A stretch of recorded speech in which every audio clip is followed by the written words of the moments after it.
Hi everyone, this is Laura Hammock from the Marble Jar channel, and in today's video I'd like to talk with you a bit about my digital art process and how I have begun to use this in my work as a therapist and on this channel.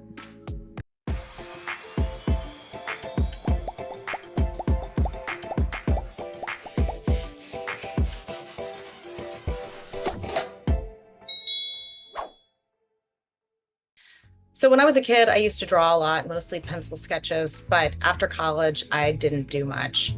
While everyone else in the world during COVID lockdown was making sourdough bread, I picked this hobby back up again. And this time I chose to do digital art as opposed to traditional media.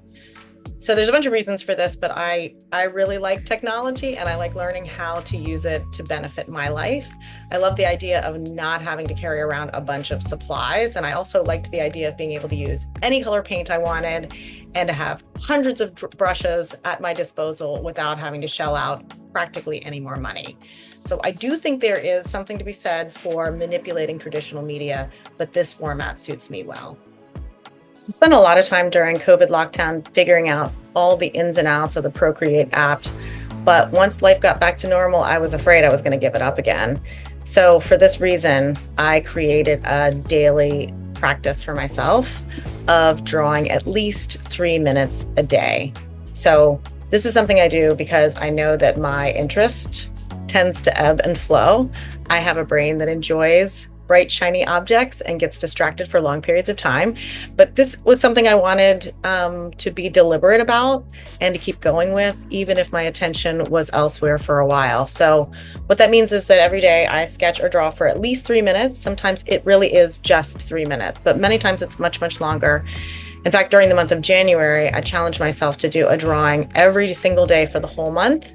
And I posted that to my Instagram account under the Illustrating Therapist. It was an interesting challenge, and I was a bit exhausted by the end. So I've loosened up the rules for myself, and now I post something every other day on that Instagram account. At the beginning of this process, I copied a lot of other artists' work that I enjoyed. I wanted to find my style, but I didn't know what that would be yet. I did know what I liked generally, but it was kind of all over the place. So right now I have a couple of different styles. I definitely have kind of an Asian art sumi brush type style. So this is characterized by kind of bold black ink and messy watercolor, like usually really bright.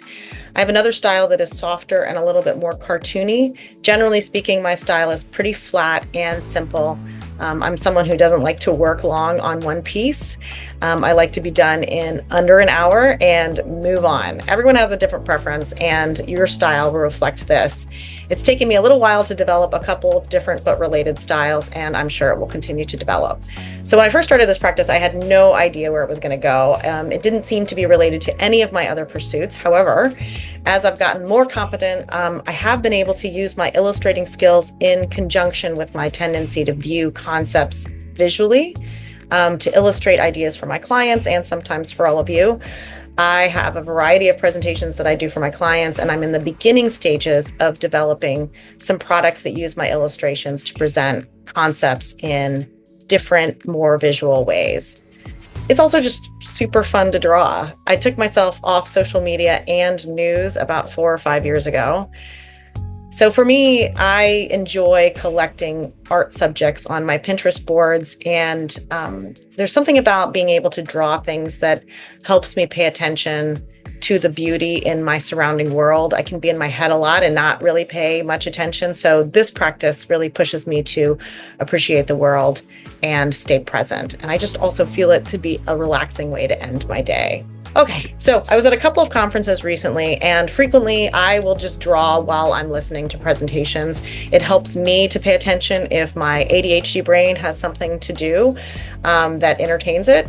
So a couple of the folks that were sitting close to me said that they found the process to be interesting and strangely soothing, kind of like ASMR. So this is just like an introductory video to give you some background, but I think I'm going to start filming some of my drawing sessions and making them into videos to share on this channel. So I don't plan to narrate them since I'm going to speed them up a little bit, but if anyone wants more detail, I hope they'll leave some feedback on that video, and I can do I'm happy to do some videos that are a little bit more instructive in nature. All that to say, it's something that's a pretty big part of my life right now, and I would love to be able to share that with you. I'll try to post one very soon so you can see what I'm talking about. In the meantime, you can follow me or take a look at my account on Instagram at The Illustrating Therapist and see what I've been doing. Even if the artwork isn't to your taste, you might be interested in the process. I started this Instagram account at the beginning of the year during my January challenge of posting something every single day. I also had a rule that whatever I posted, I had to create that actual day. I had some really tricky days where I had worked like 10 hours and then I had a meeting afterwards and I'd gotten home late and then I had to like scramble to draw something quickly to post. The challenge was interesting. And I learned a lot about it. And some of it was an effort just to push through that compulsiveness of trying to make things look perfect. Well, you can see I got over that. Many of my posts are far from perfect. So I guess I managed to push through it.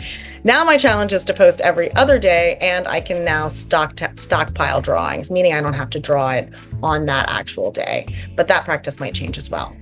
All that to say, I wanted to do a brief introduction about this new style of drawing video that I am hoping to share with all of you.